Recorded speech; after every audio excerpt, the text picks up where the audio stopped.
How's it going, everybody? Welcome to another installment of LA Guitar Hang featuring my good buddy Shane Savala. How's it going, brother?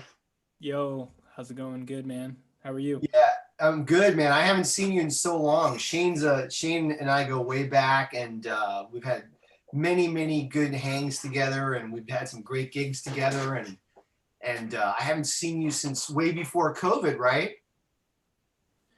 Yeah, it's been complete isolation for most of us, and Yeah, but it reminds me of some of the good times you and I had, like when the Federal Bar in Long Beach was happening, and there was those I two missed the gigs federal. upstairs and downstairs, and we would just go check each other out. One band would be upstairs, and on the break, the band from the Speakeasy would come up the stairs and check out the other band, and it would be this hang of this collective of musicians that all knew each other. Yep. It was fun, right? I missed the federal. I was just thinking about it today because I had heard that this, by the way, for those of you who don't know, this is the Federal Bar in downtown Long Beach. It's a gig that Shane used to book for. And by the way, I also wanted to point out, like, I owe you so much gratitude because you've given me, I can't even imagine how many gigs in the last 4 or 5 years at the Federal and other places. So, but Shane's kept me employed for quite a long time. So I appreciate it, man. Oh man, it's a pleasure to thank you for taking all those gigs and just hanging with with the cats over there. Yeah. The Federal Bar, for those of you who don't know, had is an old, actually a really old bank from the old days, and they turned it into like a restaurant slash club. And the upstairs was like a really nice restaurant. They had music there, and then they had this downstairs speakeasy that was a really cool bar. It was real dark down there, and it had like red leather couches, and they had like really cool bartenders that made great drinks, and they had jazz downstairs. So like, Shane and I would both play there a lot, sometimes the same night. So we would hang out with each other, and we did all kinds of gigs, duos, trios, and it was a late gig, right? It was like a long late gig, but we had some good times down there. Yeah, and I mean, how many how many gigs can you say that there's two bands happening at once? Like Yeah. one upstairs, one downstairs. It's a rarity, So Yeah. it And was man, they used to give free drinks, which was like a big part of the deal. Right. very big. Yeah, very big. Yeah. At one point, they tried to limit it to two drinks per person, and I think we just kind of, we just decided to override that and just continue to order more drinks because it was one of those gigs where at least the downstairs in the speakeasy was 4 hours. I think Yeah. upstairs was three Yeah. and a little bit earlier, but the downstairs one was such like a teeth cutter because I mean, not only was it 4 hours long and it was probably duo, sometimes trio, but you have the bleeding from the club next door. There's another room where there's a club. Yeah. So you're kind of fighting the bleed sometimes and I don't know, and you're in a speakeasy, right? So you need alcohol. You need that Yeah. inspiration. Well, it's funny. It was a kind of a gig where I would like you said, the bleed in from the club next door. Man, you'd be playing and you're like doosh, doosh, doosh, doosh, doosh. I'm like, God damn it. you know. And I did it with a bass player one night, and I won't say who it was. Very good bass player, very nice guy, but he was like, fuck this, man. This is bullshit. And it was like so loud. And I remember playing with him, and he was soloing or something, and I think literally like four choruses went by, and I didn't hear one note that he played. And I was like, oh man, this is rough. And that was the last time I did it duo with bass because people would get really loud. The funny thing is, it would be easy to get mad at the people, but you would think that they didn't like the music and they weren't listening, but so many people would come up and say, oh, I love the music, it's so great. But people are there to hang out and talk, they're not there to listen to you. So you just have to, if you accept that, on that kind of gig, you can have more fun. And I learned to enjoy it by not taking it so seriously. Like, you know, when I go in there with people, I'd say, look, this gig is not about the music per se. Let's have a good time and hang out, and we'll just do the best we can and not worry about it, you know? Yeah. It was a great place to workshop music to, you know, if Mhm. you were working on new tunes or if you even had an original, you could mess around. Yeah. And the cool thing about the Long Beach scene is like it's a little different than LA and it's different than Orange County. It's unique to Yeah. its own thing. So the Long Beach crowd is more, they're more open-minded, even though they're a little bit more just kind of rough around the edges. Yeah. They're still open-minded in a sense to art, especially in music and jazz. And so you would get these responses from people you didn't expect that you thought were just ignoring you all night, but Right. they'd be like, yeah, bro, that was fucking Yeah. awesome, bro. Or whoever, like, oh my God, yeah, that was so awesome. Right? You know, so Exactly. I would think like these people hate us. And then people would come up and go, oh, it's so awesome. So, you know, it's one of those gigs where it was, it didn't pay that great if you had a trio, which I would do trio a lot just because I didn't care about the money, because it's a loud room. And to me, it was the perfect room for a trio because you could play loud. They didn't care really. yeah. So I would play trio, and it was a long gig, and I would be exhausted by the end. And sometimes I'm like, God damn, it's too long. But then when you look at it, that makes you a man, dude. A 4 hour gig, you're grinding it and you're grinding it and you're grinding it. By the end, you're exhausted. But I tell you, man, it's a good, those gigs are good for you, dude. Because back in the day, you hear all these stories of guys doing like the Chitlin circuit and they're playing like 6 sets a night, 6 nights a week. And you're like, that's what turns you into a man, you know, like those kinds of gigs. And these little 2 3 hour gigs, those are the easiest and our favorite. But there's something about these long gigs where they give you like stamina, you know what I mean? And I just love doing those after a while. I was like, because then now when I do a 2 or 3 hour gig, I'm like, man, I'm just getting warmed up. Like, let's go, you know? Yeah, it's like putting weights on and running in the sand or something, right? Exactly. It's just like that. Training, yeah, training ground. I couldn't agree more with you on that. That's how I always looked at it. And no matter what, I had some terrible gigs down there where Sure. I was just fighting it, like you said, like the bass was getting drowned out, or I was too drunk. Like kind of finding like that sweet spot, right? Where you're like, okay, after 3 cocktails is when I'm still sounding okay. Yeah. If I have 4 or 5, forget about it. Like, I you remember know, a couple of times I went down there and you and Will Braun were playing, man, and you guys could barely stand up. I was like, Jesus Christ. but you loved it though. Oh, dude, I loved it. You guys would normally, a lot of times you'd make me play. You're like, oh, you got to play. You got to play. Oh man, there's so many good memories down there. I mean, You had way more because you were single. You had a lot more good memories than I did. I'm just lucky. I'm just lucky that you know, I came out alive and Yeah. Do you have any? I always love telling crazy stories. Do you have any like crazy stories that happened down there before, or anything that would be okay to tell, or you don't have to? Yeah, I mean, let's see. There's one that I can think of immediately that's specifically is like for the we didn't mention there's a brunch gig too as well. Yeah, Like the Sunday gig, right? yeah, the Saturday mornings or Oh, the that's right, Sunday Saturday. morning Sorry, gig. yeah.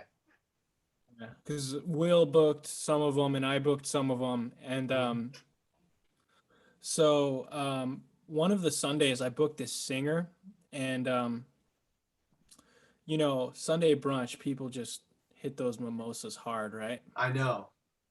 Yeah, So the singer that I was working with, who shall remain nameless because I don't know if she's cool with this story, you know, but yeah, she was singing and there was a table like really close to her.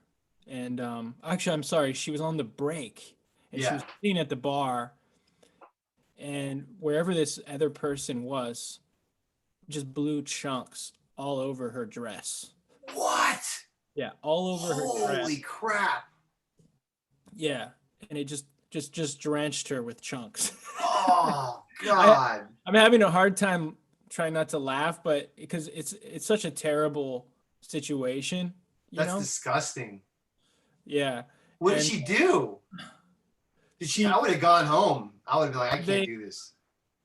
yeah, I mean, I think they did call it off, but it was towards the end of the gig anyways, and this person like I think their boyfriend paid for their meal or something, and but it got worse because when she left, the singer, she forgot her iPad and then somebody stole it. So Oh it was just God. like a terrible day for her, and I felt so bad. But yeah, that's just one story I can think of that was really really obnoxious. There was a lot of obnoxious moments at the Fed. I'm sure Yeah. I'm sure you have any that you can think of? I not not really many. I mean, mostly nothing like crazy, but just a lot of good times of hanging out with people, guys like you and Will and all the singers we've gigged with, and all the hangs. Because when you do those gigs, we would definitely take our long breaks. That was the other thing.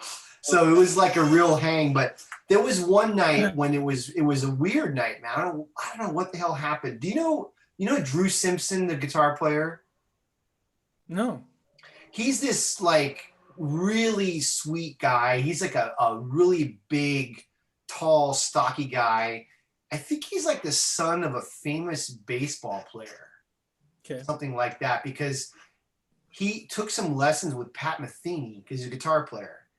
And it was because his dad was a famous baseball player, I think had the money, and he somehow they knew Metheny or whatever. But anyway, this guy Drew, really nice guy. I had met him years before somewhere. I think it was like at I used to go to this jam session, the World Stage in Lamart Park. I think I met him there, and he's a good guitar player, really nice guy. So I'm playing duo, I think, something like that. And I look up, and there he is standing there. And he lived more like in South LA. So I was surprised to see him at the Federal Bar. I didn't know what he was doing there, right? So he's sitting there and he's watching me, and I'm like, holy crap. So I was playing, and then I didn't get to talk to him, but he's just standing there nice and quiet, no problem. And the security guy comes up to him and he's like, you gotta go right now, go, go, go, get out of here. And I was like, whoa, what the hell? And they like rushed him out of there. And I was in the middle of a set, so I was like, I don't know what to do. So we finished the set. He was gone. And then an hour later, I'm playing again, and I look up, and there he is again. And he's like smiling, like going like this. And they grabbed him and took him out of there again. And I was thinking, what the hell? It was the weirdest thing. And I never to this day don't know what happened. Isn't that weird? And he was like, he's a nice, like a big teddy bear. He couldn't have done anything wrong. I don't know what could have happened. Strange. Yeah. Yeah. Who I don't knows? know, man. I saw the bartenders just kind of like snap sometimes. I remember there was this one bartender that when somebody would walk in with a hat and it's like a He no had a hat. hat on. Oh, well, there you They go. had a no hat policy now that I remember. Is that what because it was gang stuff or whatever? Yeah, they had a no hat policy, and this bartender was like very intolerant. So it's like if somebody had a hat on, it was like, hey, take your hat off, brother. Like very just like abrasive and like just do it now, right now, or else I'm gonna kick you out immediately, kind of a vibe. And so sometimes you know how Long Beach crowds are, like Long Beach people kind of like they have strong personalities. Yeah. So like a lot of times he would get pushback. So I saw a bunch of dudes get thrown out of there for having a hat because he had zero tolerance. Yeah. It, almost like it's like he just canceled these people. Like you say the wrong thing, Yeah. like in I politics or something, you're done. Like, I know. I think the guy had a hat on. Now that I think about it, I think that's what it was because he wasn't doing anything. He was just standing there. It was so weird. yeah, Anyway, well, anyway, so the Federal was a great place that we were there for many years, and we're so sad to see it go because we had good times there. You yeah, know. me too. It was definite a great legacy for sure. Yeah, yeah, Yeah. definitely, man. So hey, man, tell me about like you don't have to tell me your whole life story, but I don't think I've ever. You and I have hung many times, but I never really heard your whole story on like how you got into guitar and how you get started and how did the whole guitar thing happen for you? Yeah. Um, so my story isn't very elaborate. It's really simple actually. I when I was growing up, I was just a normal kid playing sports. My parents didn't put me in music school. I'm sorry, band or Yeah, any of those music programs. Mostly because I just wanted to play sports and I didn't think about music at all. It was just not on my brain at the yeah. time. And so I got all the way through high school and I started hanging. I was a skater and a surfer, and so Uh, obviously, like skaters and surfers gravitate towards artsy people. So I was hanging out with the musicians, like the rock musicians. were you like a We punk were rocker? not exactly. I mean, I was more just like just a normal skater surfer kind of dude, Yeah. like baggy. I probably sagged my pants, Where'd you grow it was up? What town? Ventura, Okay, Ventura. That's Ventura, a nice place. Yeah, Ventura, California. So it's a beach town, Hmm. small town, but still big enough. And yeah, so I was just playing sports and through high school. But I met I met some musicians when I was in high school, and they were really formative for me. In my senior year, I was going to their gigs a lot. They had like bands that were kind of classic rock style, like Zeppelin, Sabbath type bands, and I would always go to their shows, and I would sit in the back at every one of them, just watch and just be super into it. And one of my buddies, who was a shredding guitarist and great singer, lead singer of the band, and he was amazing. One day he just said, "Hey, dude, you're at all of our shows. You seem like really passionate about music. You should come over and I'll show you some guitar licks or give you a lesson." And I was like, "What? Like, nah, I can't do that, man." And he's Yeah. like, "No, no." He's like, "I think there's something there for you." Wow, that's amazing So how he saw that.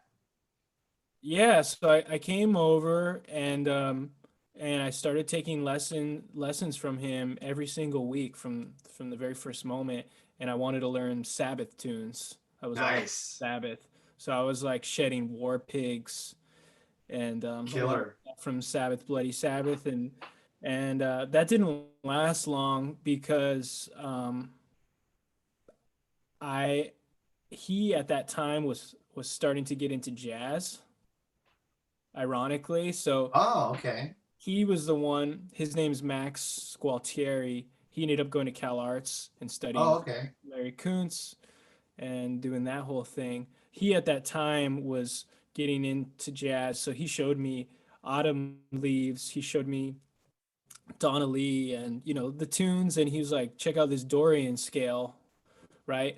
Yeah. Stuff So like he was that. showing you Sabbath, but he was like, check out jazz too, kind of a thing. Yeah, yeah, exactly. So I was like immediately just inundated with this sort of jazz landscape and theory. And he was a very good teacher, even though he was just my buddy. He was a really good teacher because he was really into theory and really into um, getting into all different kinds of music and composition and stuff. So he was just I got so lucky with him, just my buddy in Ventura.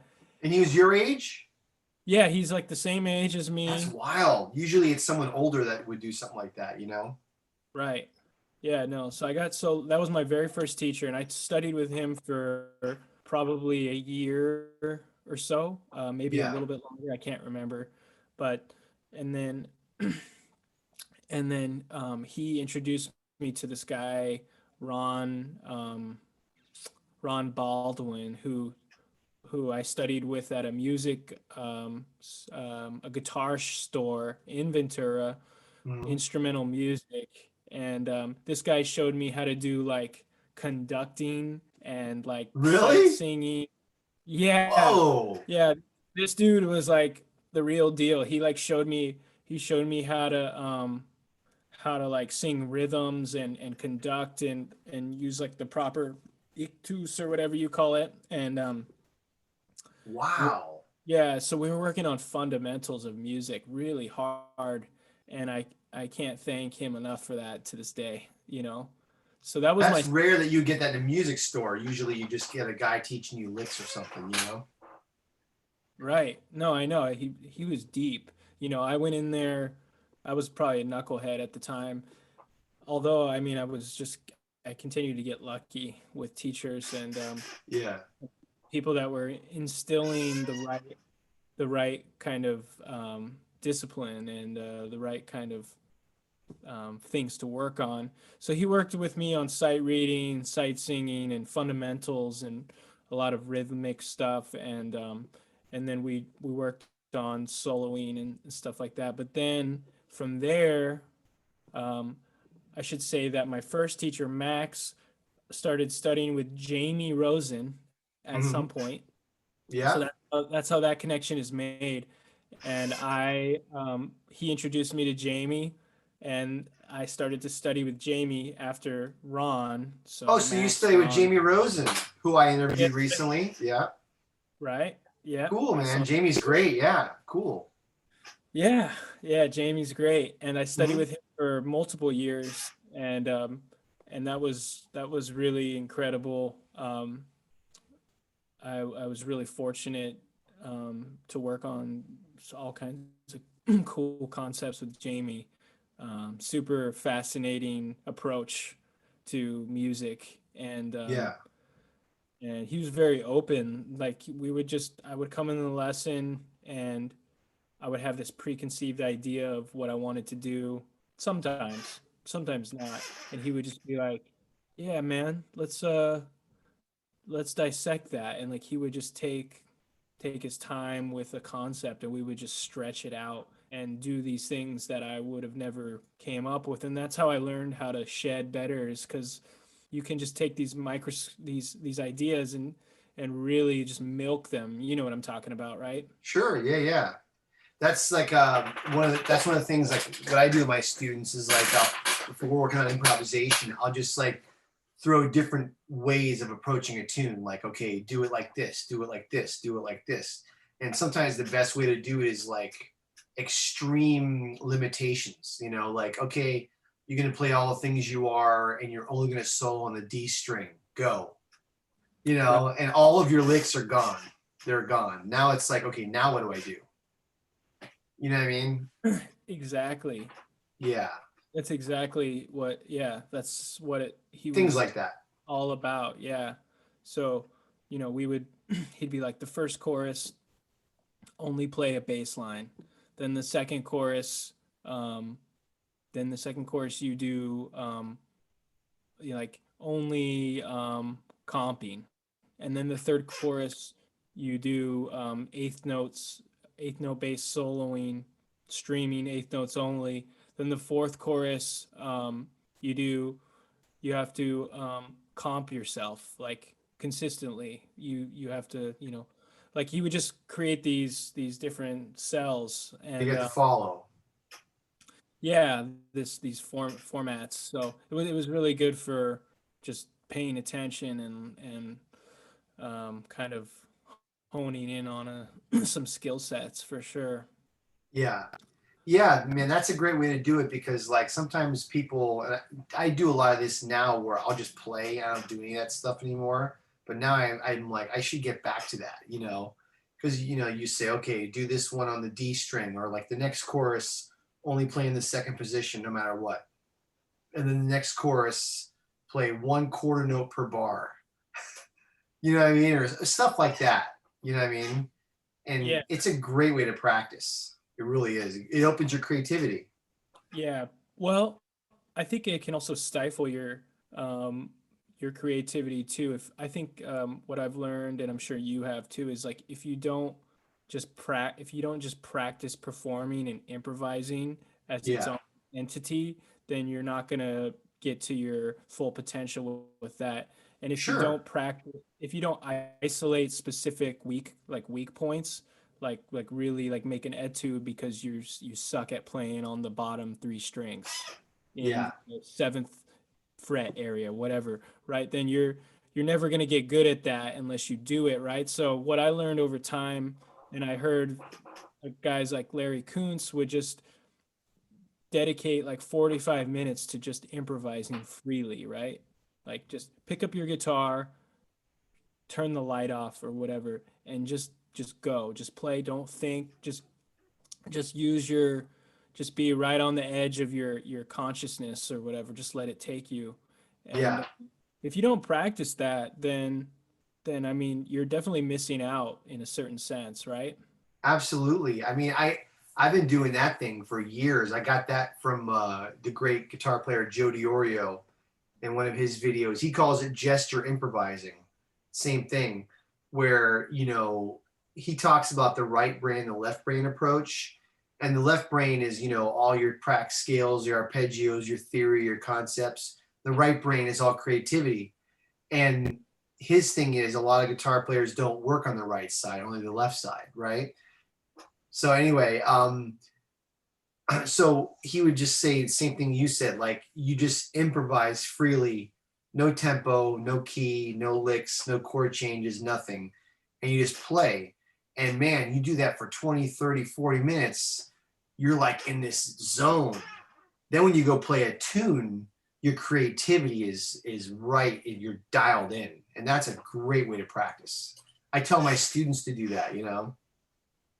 Yeah, it's really overlooked, and combine that with like that left side brain activities like knowing your arpeggios and knowing all your fundamentals really well. When you combine those two together, I think you get this perfect symbiotic relationship, Yeah. and I think that's what we're all striving for. But I tend to, as sort of a little bit OCD sometimes, I tend to focus more on the left side, which is right. I think what you referred to as the side that's a little bit more regimented, Mm-hmm. like okay, metronome, okay, scales, and yada yada yada, right? But Mm-hmm. if you're only doing that, you everybody knows because that's what you sound like, Mm-hmm. right? Yeah. Yeah, prepared phrases or patterns, things like that. The other thing with gesture improvising that I do, and I try to tell my students to do this, is whenever you talk to really the top musicians and you pick their brain or whatever, I always find a similar theme where they're always saying, you got to play what you hear, you got to play what you hear.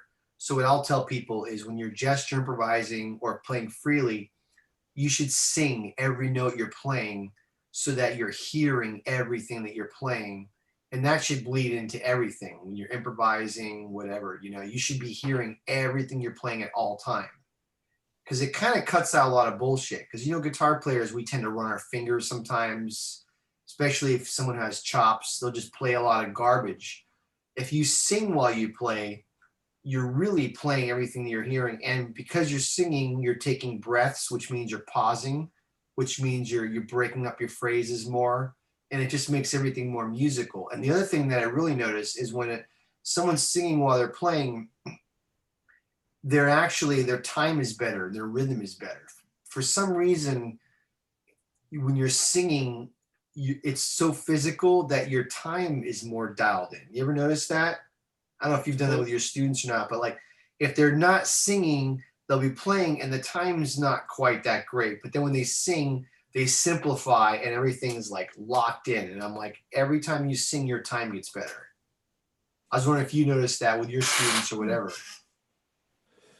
Yeah, totally, man. I think that when you're when you're pushing out air from your inner self, it's like the music, the note that you're playing just resonates within you so strong. It's just you're immediately connected to where it sits in the beat Right. music, right? I think that's the thing. I mean, I don't know. Yeah.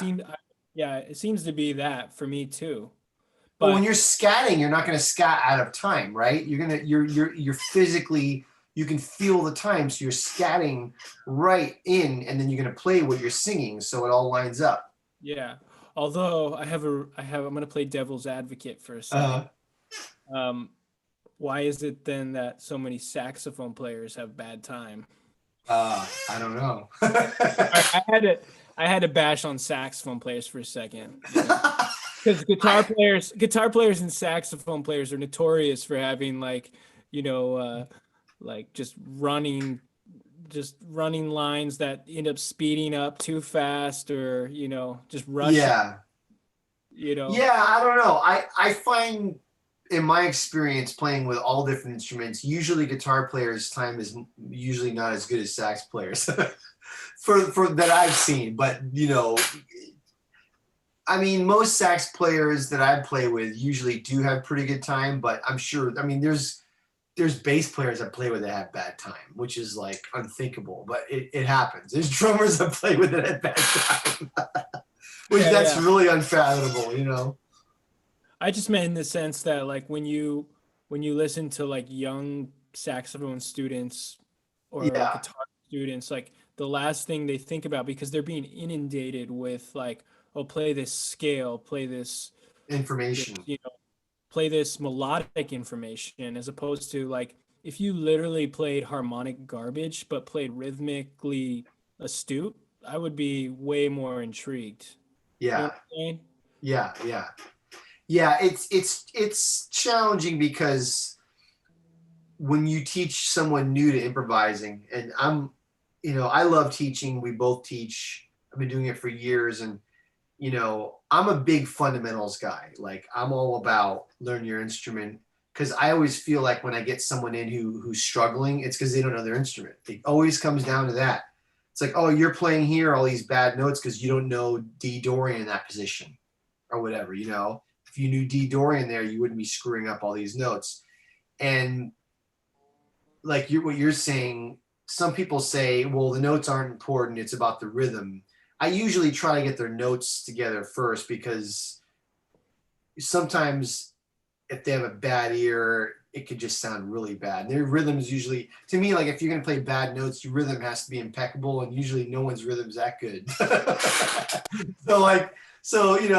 You're working on everything at once, but yeah, it's always it's always a challenge. What's the most important thing at the right time? It's a process, I think. Yeah, right. Yeah, So I agree with you on that. It's definitely a process, and what to emphasize more than the other, I think, is up for debate. I think that in general, like with sax players and guitar players, we tend to focus on the harmonic information, melodic information too much, in my yeah, opinion. But I think there's a balance for sure, that could absolutely. be had. And I would agree that probably you should focus on the melodies and harmonies more so at first, Yeah, and then maybe figure out a way to hone it in back with the rhythm as well. Uh, right. yeah, but but yeah, so I studied with Jamie for a couple of years, and then from that time I transferred to Cal State Long Beach, Mhm. and that's when I started studying with Ron Eshtay. So what And was Eshtay like? Eshtay's a legend. We all know who he is. Like how were those lessons? for me, it was incredible, Uh-huh. because I am the kind of guy that when I go into a lesson with a guitar player, I don't stare at their hands. I just listen with my ears. So Yeah. I'm not staring at his hands. And most of my buddies who or peers that studied with him would always like be like, I don't understand what he's playing because he has seven strings. I can't figure Yeah. out his voicings because he's playing different voicings and whatnot. And they didn't like the fact that he doesn't prepare anything for them. Hmm. And I can totally understand that. So some of my peers went to Mike Higgins, which was the other teacher who was more regimented and had more stuff, I guess, right? So, but for me, Eshte was the guy, and I was obsessed with the recordings that he was played on, and I was obsessed with his harmony. Um, and so I would just record the lesson, but also I would just follow him in the lesson and just kind of follow my ear and pick up on all these subs and then listen to a bunch of recordings of that tune. So I would bring in a tune and I would say, "Show me your changes on that old feeling or something," right? And he'd be like, "Okay," um, he'd be like, "One, two, 1, 2, 3, 4," and then we would just start playing it. We'd play through a chorus, and he wouldn't verbally say anything, but musically. And then he would be like, "Okay, we're gonna do another chorus, and here's some alternate changes." And then he would just play those, and I would play along with him and try to pick up what I can. But then I would go home and transcribe whatever I couldn't pick up in the moment. And I can't tell you how beneficial that was for me. Like just on a pure like harmony Hmm. basis level, it was just seriously one of the most important moments and years of my life musically. Would he is he the kind of guy like if you played with him and he played something cool, would he be cool if you stopped him and said, "What was that?" Like, because some teachers, that's how they teach. Like, you play with them and then you stop them and say, "What did you do?" And then they teach you what they did. Was he like that, or was it not like that? Contrary to maybe what maybe some other people would say, for me, yeah, he would do that. Probably because I did that very little. Because I was able to pick up a lot of stuff like pretty quickly. Unless it was complex, then maybe it just went over my head. But stuff that I did ask him to like break down for me, he would take the time and break it Mhm. down. And I mean, it wasn't jive in the sense like where like Miles is saying like, or like Joe Pass is like, "Oh yeah, I don't even know what the Dorian scale is," Yeah, Like it's not jive like that. Like he's blatantly knows his shit. You know what I yeah, mean? So sure, so yeah, he would, if I told him to break something down, he'd be like, "Oh yeah, this is like the, diminished chord from a half step down, and then we're gonna do drop 2 minor 6, whatever." And yeah, he would know his shit. He could tell me what he's playing. yeah. Did he like because every teacher's different. Did he play with you and then listen to what you're playing and say, "Okay, there's these things you need to work on that I hear weaknesses or whatever"? Because some teachers don't do that. They'll like you got to pull it out of them. Where other teachers like this is what I do with my students. Like I'll play with them and I'll say, "You have some weaknesses here. We need to deal with that." Because like, did he do that or did you have to take it out of him? Um, he would do it for sure. He would be like, he'd be like, "Yeah, you need to like work in this position. Like I can tell you have a lot of holes right here in this spot, um, or like you don't know how to solo over these types of chords. Like you need to work on this." Um, but I wouldn't say it was kind of in between. Some teachers don't say anything at all. Some teachers are like just really just unabashedly just telling you what's up, and then he was Yeah. kind of somewhere in the middle, I would say. Oh, that's good. So at least he would do that because I know you've probably had lessons like this. I know I have where you play with a teacher and you give them $100. Usually it's someone well known. And they play with you and they're like, "Yeah, man, sounds good." And you're just like, Yeah, totally. "Really? That's it? I just give you $100? Like, what the hell?" I There's a mean, lot of those guys out there. I've had a few of those for sure, but I've Yeah. been lucky to have dudes that are real. Jamie, for instance, Jamie would be like, he's funny. He'd be like, "Yeah, man." He's like, "Sounds good, man." He's like, "Your time's pretty bad though." Oh, Yeah, really? or yeah, he would just like blatantly, flat out say, like, this is what you need to work on, That's but good. compliment you time in certain ways, but just be brutally honest. And I appreciated the way in which he did that. Yeah. Whereas a super famous guitarist that I took one lesson from. I won't name him. I know He who it doesn't is. watch this. I know who it is, but that's okay. Yeah, but, like he was just really not classy about it. Just Yeah, like totally just crushed me. And I was really? yeah, just not it's just not classy, man. Just like you have to go about it in a certain way, right? Yeah, yeah, You know? And it's like I'm not the most sensitive guy. I can take criticism easily, and I yeah. all the time. But the way he did it was just not cool, and it wasn't something that inspired me. Let's just say that. Yeah, yeah, because I feel like I there's so many different levels of all this stuff, but when it comes down to it, anyone who is any relatively serious and they're trying, you can't ever talk that negatively. Like if I have a kid or grown up, whatever, they come in and I can tell that they're earnestly trying to get better, I'm not going to be that mean to them and go, oh, you suck and blah, blah, blah. I'm going to say, hey, man, you're really doing a good job, but maybe you should think about this or that, because my teacher, I told this story many times, he would just destroy you, man. But he would build you up, though. He would. So it was like, even though you get crushed, but then he would tell you other things where you're like, oh man, this is like, you would leave inspired.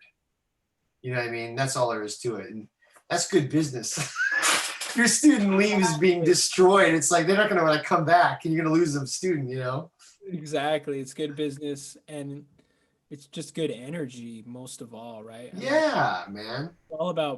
It's all about putting out good energy and it's like I didn't enjoy it's kind of fucked up, but I didn't really enjoy that guy's music as much afterwards, just Sure. because I kind of knew the kind of person he was in a sense, It you know. affects how you view them and their music. I agree, because there's another famous jazz guitar player that I met once. I won't name his name. And, he was just a total dick to me.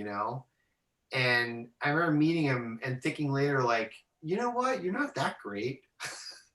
Like, I met Pat Metheny and he was the nicest guy in the world, and you're not fit to wipe his ass. So if Pat Metheny was nice to me, maybe you should have been nice to me. You know what I mean? That's why I shed every day, is because I hope one day I'll be good enough to wipe Matheny's ass. But you know what I'm saying? Like if you're gonna be like that, and this is at a gig where I was giving this guy like a lot of compliments. I was like, man, I really liked your music, blah blah blah. I mean, fuck, dude, I have almost zero interest in what I do. So like, if I do a gig and someone comes up to me and they're nice, like, I love your playing, I'm not gonna shit on them. I'm gonna be like, thank you so much. I'll buy you a drink. You know what I mean? Yeah, I'm exactly. like so thankful. Anybody who likes my playing, it's like amazing to me. Yeah, exactly. So I'm the same way. yeah, it's like, why would you shit on someone that's like giving you compliments and they're paid $30 to go see you play? You Exactly. know, like, So give me a who break. who is this guitar teacher that was a hard ass but inspiring? Oh, I talked about him in some of the other interviews. This guy, Vincent Breedice from Miami, old school Right. guy. He was Joe Diorio's guitar teacher. That's how old this guy was. And he taught Diorio probably like in the 60s or something. And by the time that he taught me, he was like at the end of his career. He was like in his 70s when I was in high school. And he just, it's just from the old school, old Italian guy, really rough. And like I said in some of the other videos, he either made you great or he made you quit. There was no in between with him. You know what I mean? Which is, you know, not necessarily the best way to be, but that's was his way. It was just very old school, but it gives you thick skin. And Yeah. like we were talking about earlier, it's very interesting because like there's different levels of how to do this, right? You can be the type of guy that says, "Oh yeah, man, it sounds great," and you're full of shit, and nobody gets anything out of it. And then you can shit on someone, and then that's uninspiring. But then you have to find a way to tell the truth, but then be nice about it. But I do. It's a different world now because you can't really say anything to anybody in a way. Because I've been to jam sessions where I play with guys, and these are younger guys like that are in college, and I'm like 45 at the time or whatever, and I'll play with some kid and he's not happening at all. And I'll say, hey man, you should maybe work on this or that. And they look at me like, who are you? And I'm thinking, How dare you? I'm dead. I'm like, well, I've been doing this longer than you've been alive. So maybe I know something that you don't know. Maybe you should think about that. And that kind of just blows my mind because like when I was in my 20s, I would really look up to the older guys and anything they told me, I'm like, yes, okay, yes, sir. And I don't see that anymore. You know, like I'll play with a 20-year-old and they're looking at me like, I don't know who the fuck you are. And I'm thinking, well, who the fuck are you? You've never done anything but been in college. You know, it's like, I don't get it. Like you should listen. I know some things. I'm not you know, Kurt Rosenwinkel, but I know a few things. Maybe you might learn something, you know, but they don't want to learn anything from an older guy. Yeah, you know, man. It's just weird, dude. Just like no like respect at all. None. I don't understand that because I feel like I'm the last generation that understood that. Like that respect for your older peers, for your elders, for Right. Yeah. And jazz like has always been that way. yeah, and that's kind of like how the lineage of jazz works. And I always like looked up to the dudes and they would kind of coach us, right? Like Yeah. you know, this is like you'd go up there. It's almost like you're at a sports game. Like you'd go up there and play, and then you'd come off stage and be like, they tell you what's up. They tell you for real. Yeah. None of this like blowing smoke up your ass bullshit that's now where it's like don't say anything at all or else I'm gonna be triggered.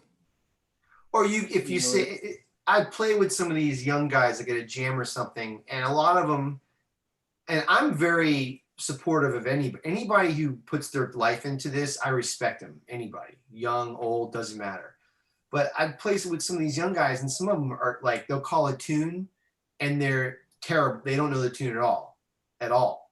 And I'm like, man, you know, I'll say something to them or whatever. And even if I don't say anything, they'll at the end of the thing they'll like, hey man, you gonna come to my gig or whatever. I'm thinking, no, I'm not coming to your gig. Like, why the fuck would I go to your gig? You're a college student. Like, come to my gig. right. You know what I mean? Like, why would I do that? Yeah, man. Here's my I don't business. get. Here's my business card. Check me out. Yeah. I remember going to the jams when I was in my 20s and I was in college, and there'd be like 40-year-olds and 45-year-olds. And these guys were like so much better than I was. I didn't know shit. I couldn't imagine going to one of those jams and saying, yeah, you should come to my gig. They would have laughed they would be like, what? Like, why would I go to your gig? Like, they would laugh at me if I said that. You know what I mean?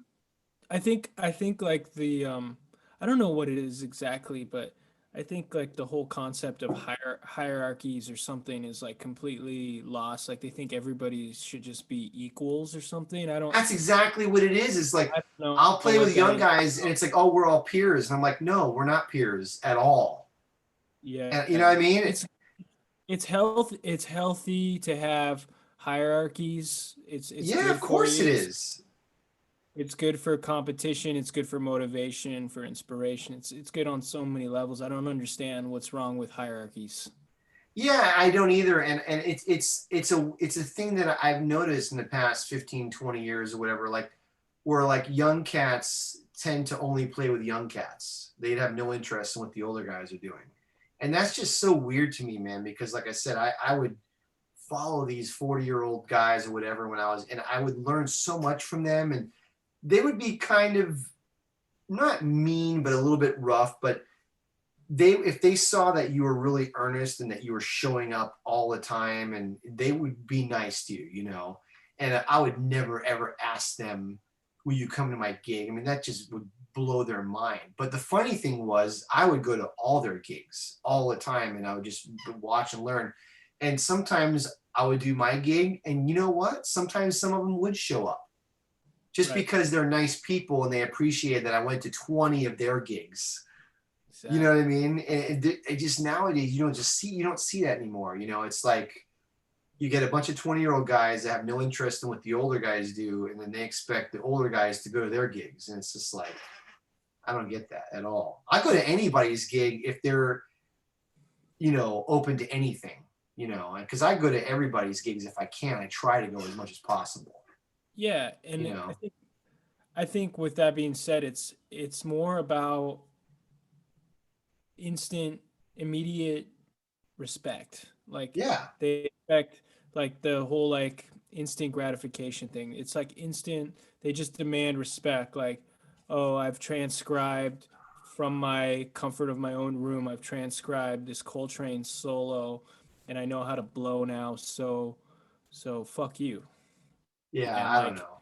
because Yeah. like I have the amazing slower downer, I can slow down Coltrane to 25% and transcribe his 16th notes. It's like, yeah, so can your fucking mom, bro. Yeah. Like, Yeah. congratulations, dude. Like Yeah. people used to like lift up the needle on records and do that shit at full speed. You I know, know. like, I know. come on, man. It's so easy for you to sound like Train nowadays. You have all the records at your fingertips, It's so easy and now. you have all these tools. It's so much easier. So it's like I don't understand why they think that they're the shit.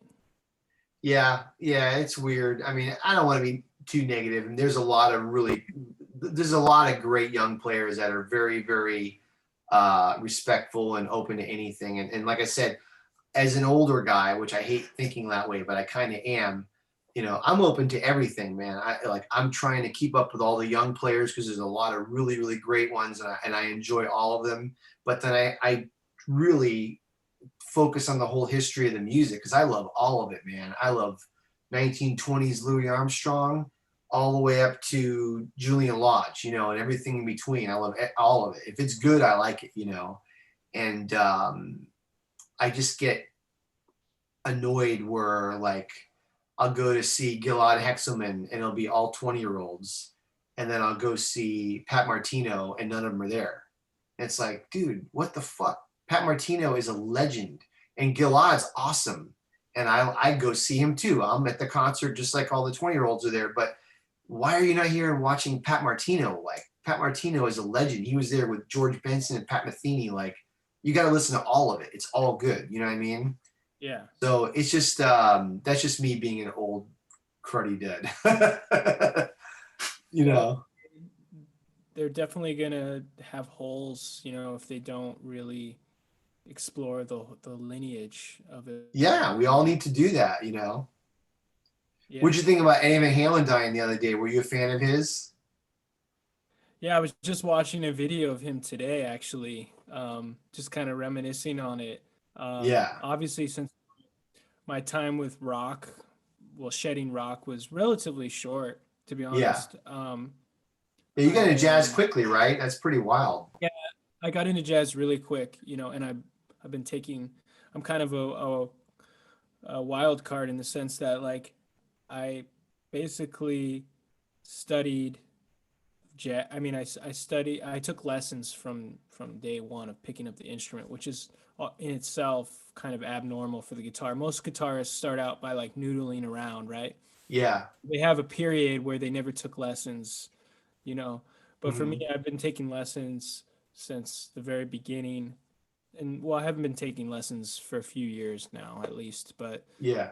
Um, but yeah, with Eddie Van Halen for sure, he was influential. I mean, I learned like "Ain't Talking About Love" and Yeah. a couple other ditties for sure. But Yeah. yeah, I mean, that's really devastating. Yeah, it hit me hard, man, because like, that was my era. I when I grew up, I started playing guitar seriously probably like in 84, 80, nah, more like 85, but like, you know, Eddie and Randy Rhodes, and I was a metalhead as a kid, that was what the big music was. And like he was the reason why I play guitar. I picked up a guitar and learned that stuff. And I never stopped loving Eddie. A lot of the metal stuff that I listened to as a kid, I don't like any of it now. I'm not, it's not bad music. You just change trajectories or whatever. But I always loved Eddie. I always loved early Van Halen. I just loved the sound and the vibe and the attitude and his chops.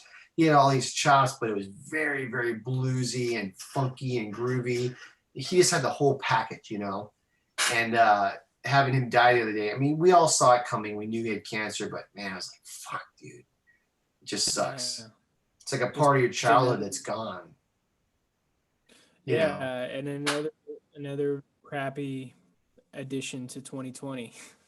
Yeah, right. Yeah. So anyway, so okay, so you went to Cal, you went to, what's the trajectory? So like you went to Cal State Long Beach, stayed with Eshte, and then when you got out, I mean, for those of you who don't know, Shane is very busy. I mean, I don't know how you are now during COVID, but before COVID, Shane gigs a lot in LA. He plays a lot of people, and you know, he really does a lot of stuff. So how did you get from getting out of college to that? Like, what are some of the things you did? Did you go to jam sessions, or like how did you get into the scene to be so busy? That's a good question. Yeah, I'm trying to like think about that one. I think part of it was obviously like networking is crucial, right? So Mm-hmm. networking in college is worth it.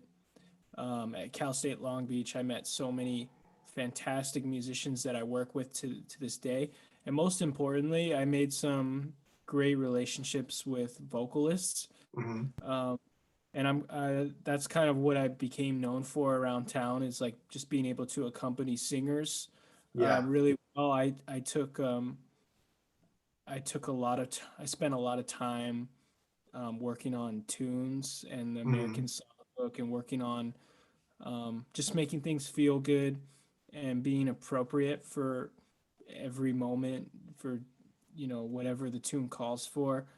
I guess like making it sound like I'm not there in a sense sometimes Mm-hmm. as funny as that sounds. I don't know. I just became this dude that people like knew that they could call me and I would make things sound great. You Yeah. know, it's Well, like you're definitely a good accompanist with singers, like you said. You're known for that, and yeah, I can see that. That's one of your strong points, I think. yeah, and it's something that I adamantly focused on. So it wasn't by accident. Yeah. And Definitely a purposeful thing. you gig with a lot of good singers because I remember, years ago, it's funny, I have a lot of experience playing in a lot of different situations, but playing with a singer was one of the last things I got into. I remember my first duo gig with a singer. It's been a long time now, but I remember when I did it, I was kind of nervous and I had never done it before. And I remember thinking like, how is this possible? At my age, I haven't played a duo gig with a singer. It was just a weird thing. I've done thousands of gigs with duos with sax players and bass players and guitar players, but I never gigged with a singer. And it was one of the last things that I did. And I remember thinking like, wow, this is like a whole other art form. And a lot of the gigs I did were through you, where you'd have me sub for you. And I used to not, being from Florida, I didn't know a lot of great jazz singers. It just wasn't that many. There's a lot of bad lounge singers. There's some very good jazz singers, but not that many. But when you would call me for some of the gigs, I would play with some of these singers, and I'm like, man, this singer is fantastic. I was like, and this one's fantastic, and this, I'm like, what the hell? I used to hate singers. Now I like all of them. you know. So Yeah. you have good taste in singers. Oh, well, thank you.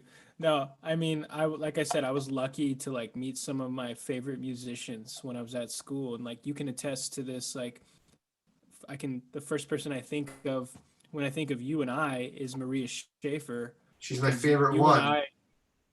you and I both worked with Maria Schaefer. Shout out to Maria.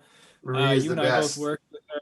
Yeah, we worked with her countless times at the Federal Bar specifically, Yeah, cutting our teeth down there, like we talked yeah. about earlier. And she's just one of the greatest singers, just a true musician and a gorgeous voice. You Oh, know, we would do some ballads, and I'd be backing her up, and she would just sing, and I'd just be like melting, like, You know what I mean? It's like, oh my God, this is so great, you know? Yeah, That's like rare. she makes you want to play beautiful, Yeah, because man. so like you have no other choice, right? But to play that nice chord underneath her or Yeah. whatever, Yeah. you know. And not just her, you know, Jamie Vanderslice is awesome, and Leah Booth and Yeah. Natalie Mendoza. This man, they're all really, really good, you know. And it's like they're all fun to play with, and they're all different. Like Jamie's a great jazz singer too, but she's got this kick-ass R&B voice. So you'd be doing Yeah. like Michael Jackson tunes with her, and you're just like, man, this is awesome. You know, that's fun too. You know. Yeah, totally. I mean, and that's like a whole nother level, taking the duo to a whole nother level with a singer is like being able to play pop tunes, jazz tunes, Latin tunes. And Yeah. that's when I started implementing the looper pedal a little bit, and that got fun.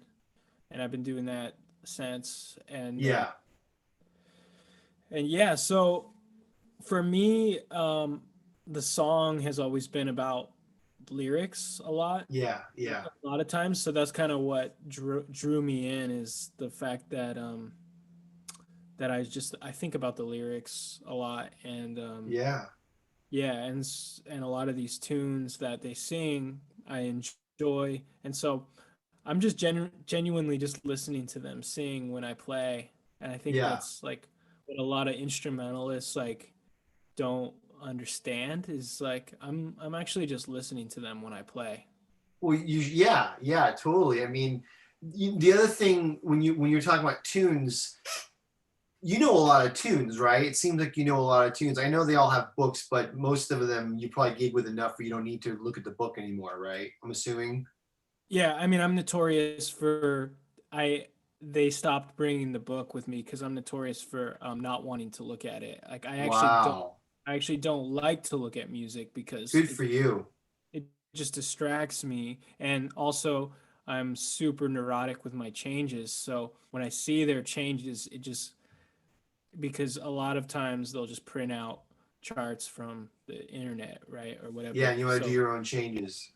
yeah, I want to do my own changes because like I said earlier, I come from that Eschte school where everything's really concise and particular with when it comes to harmony. Yeah. And you know, I think to be honest with you, I mean, you're obviously a very good player and that's why you gig a lot, but knowing tunes, people don't realize how important that is because like I'll gig with so many younger cats and they're in their phone the whole night. And I'm like, dude, you gotta learn tunes. Like nobody's gonna want to play with you if you gotta call up every tune in your phone. Like that's not happening. You Right. know, you gotta know fucking tunes. And I'm not a tunesmith by any means, but I know a lot of tunes though. There's people who know way more than I do, but you know, I'm not buried in my phone the whole night, that's for sure. You know, I might need to look up a couple. And the guys that gig don't have to look up tunes. You know, I gig with this guy, Will Lyle, who's a young cat, great bass player. That guy knows more tunes than I do. And he's like, you know, Yeah. probably 30. So there you go. That's why he gigs with the top guys in LA and why he's moving to New York. Because he knows tunes. I think Will's actually not to make you and I feel any worse, but I think Will's actually like 25 or something, Oh, so that's or even maybe worse. maybe. Yeah, yeah. Yeah, Will's a great bass player, but he cares enough to learn all the tunes, you know, because like I would be on a gig with him and I'm like, man, you don't read any tunes, and he's like, why would I do that? Like you gotta know them all. I'm like, thank you. It's like that's what you're supposed to do, you know, supposed to know tunes. well, there's a certain threshold. Like I'm kind of the mindset where I'm gonna learn a ballpark amount of tunes in Sure. each category. Yeah. I'm not obsessed in the sense like I gotta know every single tune. Oh, Where believe me, and I I don't know all of them for sure. I think Will is in that Could be. he's in that mindset where he literally wants to know like every single tune. Like he doesn't want to be stumped. I I'm kind of like just a little under that where I'm just like I want to be the guy who's known as knowing a lot of tunes, but Yeah. I'm okay with getting stumped sometimes. Yeah. Well, Because I'm below that because I know a lot of tunes, but I'm not out to learn every tune, you know. yeah, yeah, and I feel that, and I agree with you on that. And here's why. I think that ultimately you should just learn the tunes that you really like and love. And why would you learn songs that you don't necessarily love? Yeah. And there's plenty of songs that I don't love, so why would I learn them? Yeah. Well, you know, it just comes down to like the kind of musician you want to be or whatever. Because like there's guys who compose a lot that don't know a lot of tunes, you know, and then there's guys who learn all the tunes but they never write. So, and then you have to figure out, well, where do you stand? You know, like for instance, one of my heroes is Bill Frisell, right? And Bill Frisell's one of the best composers of all time. And I saw a workshop with him once where like he was playing duo with this guy, and the guy was calling really basic tunes, and he didn't know any of them. And I was like, I couldn't believe it, you know. But it doesn't matter. It's like it's Bill Frisell. You know, he created his own world. Now he plays a lot of standards, but you'll see that he plays the same standards over and over again. You know, and he knows a lot of tunes, but not as much as like Joe Pass would know or something like that. You know what I mean? But Joe Pass is a perfect example because Joe Pass doesn't compose really at all. Exactly. And Bill Frisell is like a very, very serious composer. So it's very hard to be a tunesmith and a composer at the same time. Usually you're either on one side of the spectrum or the other, you're somewhere in the middle. You know what I mean? Yeah. So you never know, you know, maybe you could play with Pat Metheny and he might not know a lot of tunes, although he's so goddamn good he'd figure it out in like 2 seconds. But I don't know, maybe he knows a lot of them. But um they're all different. Everybody's different, you know. Everyone has their own niche that they're in. Yeah, for sure. I am. Yeah, I actually saw something like a workshop thing with Bill Frisell like on YouTube or something, and he was playing duo with somebody, and he didn't seem to really know the tune well, but I didn't seem to like. He sounded good on it still. I didn't seem to mind, and also just knowing that he has such a prolific career as a composer and as like these Mm-hmm. beautiful records, like that he does. Like I I I love some of his records a lot. I mean, I love most of his records, if not all of them. But Yeah, it's it's like like a there's just some people that don't understand Frizzell. I They know don't that. because it's like he's not like necessarily he's not like getting chopped out. He's not like he's not like sitting there practicing his E flat Dorian scales at 300 BPM. You know what I mean? Yeah, It's like a yeah. different step, and I think some people don't understand it.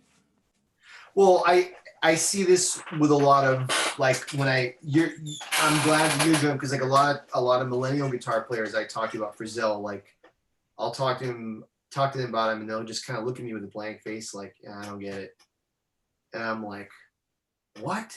You know, because it's just a different he uses a lot of space and he's not impressive. You know, he's like shredding and like you said, but that shredding doesn't impress me at all. Like I don't care about it, you know, unless it's like something that's like different that I've never heard before. But if a guy's playing really fast shit, I mean, it's impressive, you know. I like listening to it, but after a while, I'm like, I don't really care. You know what I mean? I want somebody who's deep.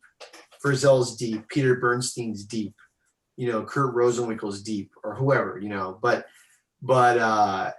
I'm glad that you like him. That's cool. Because like, yeah, other guys, not everybody gets him, but not everybody gets everybody. What are you gonna do? You know. Right. Who are some of your favorite guitar players? Like, and I know we can't get into all of them, but do you have certain guys that you really gravitate towards over the years? Yeah, for sure. Um, this is gonna sound not necessarily normal, but I was really into Joao Gilberto, pretty Oh, early okay. on. Yeah, he just kind of blew my mind. I was obsessed with the Brazilian culture pretty quickly. Hmm. when I started studying guitar, and I was just blown away by his ability to comp in such an elegant, smooth way, but so complex. Yeah. It just blew my mind. And it still does to this day. Like I've transcribed so much of his comping, and I suck compared to Man. him. It's like he's like ridiculous at comping, dude. He's just like he's Big Daddy on that nylon string guitar. Well, he, he lives and breathes Brazilian. It's kind of like it's like trying to learn Gypsy Django music or something, and you're from America. It's just like a Right. different thing. You know what I mean? Yeah. Wow. Is it Joao? How do you pronounce it? Yeah, I mean, I'm not I always as call him Wow Gilberto, but I'm probably wrong on that. I don't know. I believe I'm it's probably Joe. wrong. I believe it's Joao. Joao. Okay, you're probably right. Hey, I I, love him too. He's great. yeah, yeah. I mean, he sings so wonderfully on a lot of those famous recordings, Joe Beam recordings, and so he's one of them. So that's kind of um, a random guitarist that a lot of guys don't necessarily think of. But Hmm. for me, it was really important. It actually plays a lot into my style, which is I think a lot about comping and a lot about harmony and a lot about rhythm, Hmm. and less about necessarily just blowing eighth notes or whatever. Hmm. Um, Conversely, I actually really love Joe Pass a lot, Hmm. and I think his soloing when it comes to like playing over changes, I think he's probably one of the hands down the best guitarists, jazz guitarists for playing over changes. Oh yeah. He just nails the shit out of them, and I love that. And Yeah, there's not much that Joe Pass can't do, man. Solo guitar, trio, whatever. yeah, so I've transcribed a lot of him and Pat Martino, and I started with Grant Green, Oh, and Grant Green. he was yeah, he still one of my favorites, because it's just rhythmically and bluesy and man, Soulful, yeah, groove. yeah, yeah. So Grant Green is huge, um, and then Larry Kuntz with the Tom Warrington trio was probably some of my biggest obsession. Some of those trio recordings with Joe LaBarbera and Tom Warrington were really, really huge for me. What are some of those records? I don't know those records. What are they Yeah. called? So Tom Warrington is a bass player. Hmm. I believe he's from Oregon Okay. or Nevada or something. So it's under his And name. most of those records are under his name. Okay. It's him and Larry Kuntz and Joe LaBarbera. Oh Uh, man. my all time favorite, I'd have to say, is Corduroy Road. I've heard of that album. I heard that's a great album. Really great album. I believe it was engineered by Tally Sherwood at Tritone Studios, and it's just a pristine recording. Beautiful. I mean, I've never heard a guitar trio sound so gorgeous in my life. It's like still to this day, it's like I want to figure out how they got capture that sound. Aside from the fact that they all have such a beautiful touch on their Yeah. instrument. Um, but then another record is called Back Nine, and that one's ridiculous. I mean, Man. that one's a little bit more raw, but I mean, by the recording quality, I mean, is like not as produced as the other one, but it's yeah, those two records I couldn't recommend enough. Wow. I need to listen to more Kuntz. I love Larry. I'm a big fan of his, but I haven't heard those records. I've heard some of his solo records and that kind of stuff, but I gotta check those Or, out. or like the stuff with his dad. Have you heard any of those? No, I heard like Americana and LA Jazz Quartet, stuff like that, but I gotta check those out. I'm gonna have him on here at some point, so before I do, I'm gonna be like doing my homework. I'm gonna be ready for him Yeah, man. because I've seen him live 100 times. Yeah. So like, I need to go listen to more records for sure. He has that duo with Darek. I've That's heard really good. them. Yeah, they're great, man. Yeah. Cool. Do you need to get going soon? I know you had some plans tonight or whatever. It's getting to be 9:30. Is it getting late for you? Um, I mean, yeah, I'm no rush. We can wrap it up in the next 5-10 if we're. Oh, okay. Yeah, yeah. What are you drinking now? Is that a beer? What is that? Actually, I just tried it. It was in the fridge. It's hard kombucha called Kombucha. Oh, GR. nice. Yeah. Shane has a built-in bartender in his place, so he's got it made. Yeah, man. So you have any projects coming up right now? Any recordings? I know that you've been doing some stuff with Maria a little bit. Anything new coming up? So I have a YouTube channel under my name, Shane Savala. I upload videos every week. Actually, I've been pretty strict about that now. Cool. Um, I do, yeah, one video a week since most of us musicians during this pandemic have learned how to be like producers essentially. Yeah. So I learned how to video edit and just record better and mix my own music and stuff. So I'm producing videos and content all the time.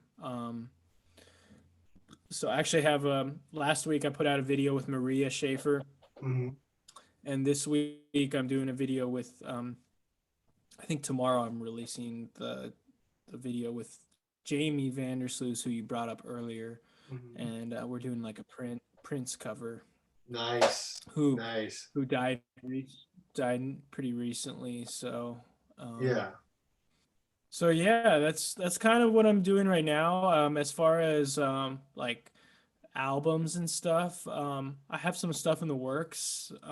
Nothing too in stone. I'm working on a low key like instrumental record that's more on like a lo-fi sort of genre. That's not something I'm necessarily going to be pushing as like a jazz thing, but Mhm. I'm releasing that in a couple months, and I plan as soon as this we pop out of this whole thing, early 2021, I want to do a trio record and do some jazz stuff. So Yeah, are you gigging much right now? Because it looks like people are starting to gig, at least in Orange County. I've already done a couple recently, and it's starting to pick up a little bit. Are you doing any of that stuff now at all, or? it's very fickle, it's like I might have 2 gigs in a week or no That's gigs. not bad compared to most people. Or hold on, or no gigs for a month. So Yeah, yeah, yeah, yeah. like it's really fickle and like just really precarious. And I have a gig on Saturday in San Clemente. It seems like Orange County is kind of opening up. I know it's weird. Like Orange County's the place now. There's nothing happening in LA. It's all closed down. Yeah, totally. I mean, it definitely plays into the politics of it all, I think, because Yeah. Orange County is a little bit more loose in terms of the lockdown. So, Well, there's no pandemic. We don't believe in masks down here. You know what I mean? I'm just joking. I mean, no, the gigs that I've done, it's been outside and it's been very cool. Everyone's like spreading out and it's been pretty safe. But LA's being super, super strict, but maybe maybe it needs to be that way for now. I don't know. Who the hell knows? You know. exactly, who the hell knows? And I mean, ultimately, like I'm not a germaphobe, so I Yeah. feel like like when they were shutting down the beaches and stuff, I was kind of like, the fuck this, man. Yeah, You know, that was you're bullshit. That was you're bullshit. keep you're keeping people from actually being healthy and being safe by being outside where we all I mean I never thought that you could get the coronavirus when you're at the beach social distance from groups because when everybody goes to the beach they're socially distanced naturally. I mean, Yeah. I'm saying from group to group, right? Yeah. Well, So I'm a beach guy. I live at the beach, and like I remember when you watch the news and it showed pictures of people at the beach, and it's like, oh my God, it's packed. If you look closely, it's really not. You'd have Yeah, like two or three people who live together, and then 15 feet, two or three people, and then 15 feet. Because I go to the beach all the time, and even during the depth of it, and I would stay 20 feet away from people. And it was very, very easy to do that. exactly. And you live in You know?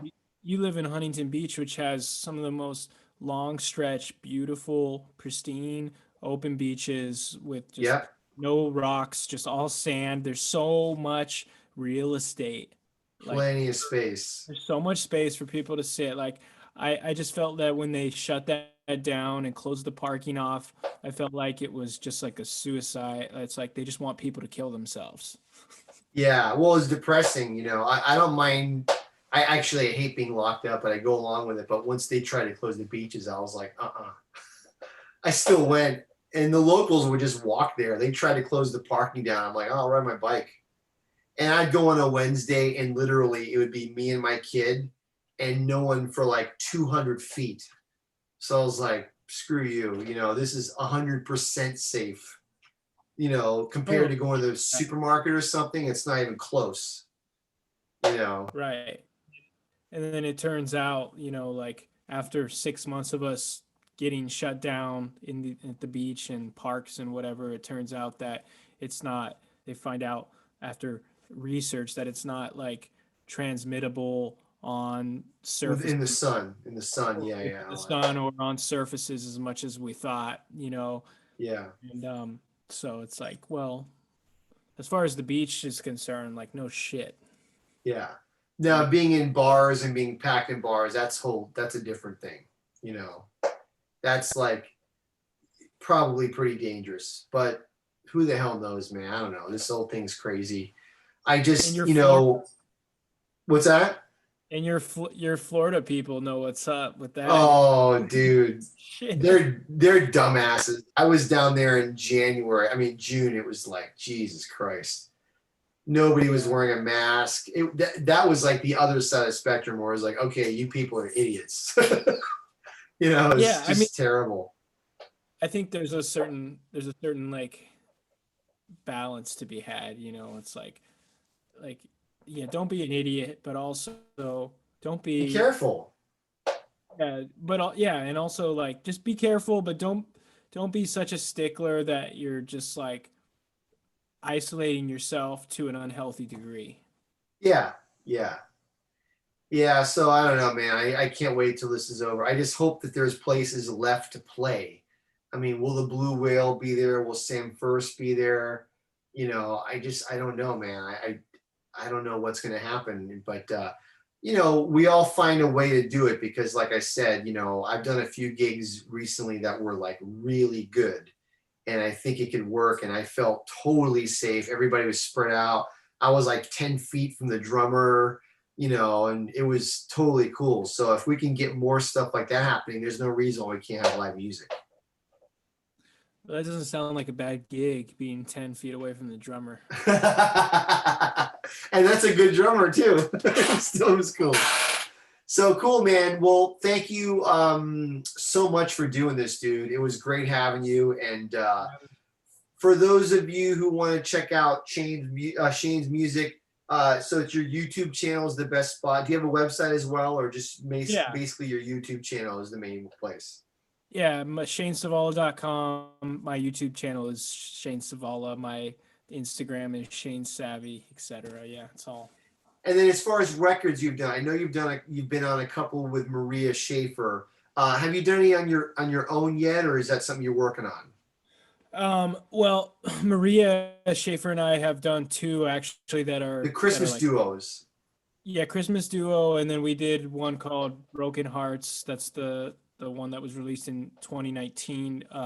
That's a collaborative group effort. So it's under both of our names. So that's technically my album as well. Sure. Yeah. Um, but as far as like instrumental solo stuff, I have not yet to do that.